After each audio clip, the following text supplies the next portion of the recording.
പ്രിയമുള്ളവരെ, ജീവിതത്തിൽ പുതിയൊരു തുടക്കം ആഗ്രഹിക്കുന്നുണ്ടോ?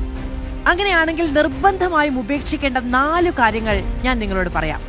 ഒന്നാമത്തേത്, കഴിഞ്ഞതിനെ കുറിച്ചോർത്ത് ദുഃഖിക്കുന്നത് അങ്ങ് അവസാനിപ്പിക്കുക എന്നതാണ്.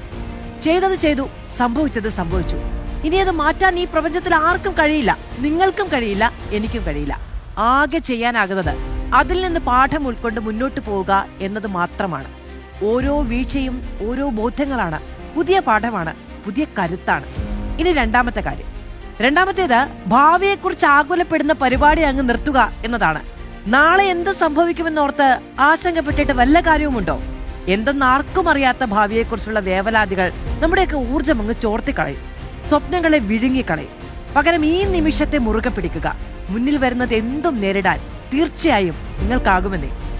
ഇനി മൂന്നാമത്തെ കാര്യം, മൂന്നാമത്തേത്, നമ്മൾ അവസാനിപ്പിക്കേണ്ടത് നമ്മുടെ സന്തോഷത്തിനായി മറ്റുള്ളവരെ ആശ്രയിക്കുക എന്നതാണ്. നിങ്ങളുടെ സന്തോഷത്തിന്റെ താക്കോൽ നിങ്ങളുടെ കയ്യിലാണ്. ആ തിരിച്ചറിവ് ഉള്ളിലേക്കങ്ങ് ഇറങ്ങട്ടെ. അപ്പോൾ ചുറ്റുമുള്ള ലോകം തന്നെ മാറുന്നത് നമുക്ക് ബോധ്യപ്പെടും. ഇനി അവസാനത്തേത്, നാലാമത്തെ കാര്യം, നമ്മുടെ കഴിവിനെ കുറച്ച് കാണുന്നത് അവസാനിപ്പിക്കുക എന്നതാണ്. നിങ്ങൾ വിചാരിക്കുന്നതിലും ശക്തനും ശക്തയും ഒക്കെയാണ്. ഓരോ പ്രതിസന്ധിയെയും നിങ്ങൾ പൊരുതി നിന്നിട്ടുണ്ട് ഇതുവരെ. പ്രതിസന്ധികളെ അതിജീവിക്കാനുള്ള സ്വന്തം മിടുക്കിനെ അംഗീകരിക്കുക. ഓരോ തിരിച്ചടിയും ഒരു അവസരമായി കാണുക. പഠിക്കാനും വളരാനും കൂടുതൽ തിളങ്ങാനും ഒക്കെയുള്ള അവസരമായി കാണുക. നമ്മുടെ ഉള്ളിലൊരു അഗ്നിയുണ്ട്, അത് കെടാതെ അങ്ങ് സൂക്ഷിക്കുക. ഏത് പ്രതിസന്ധിയിലും ഒരു ഫിനിക്സ് പക്ഷിയെ പോലെ ആകാശം മുട്ട ഉയർത്തെഴുന്നേൽക്കാൻ നിങ്ങൾക്കാകും.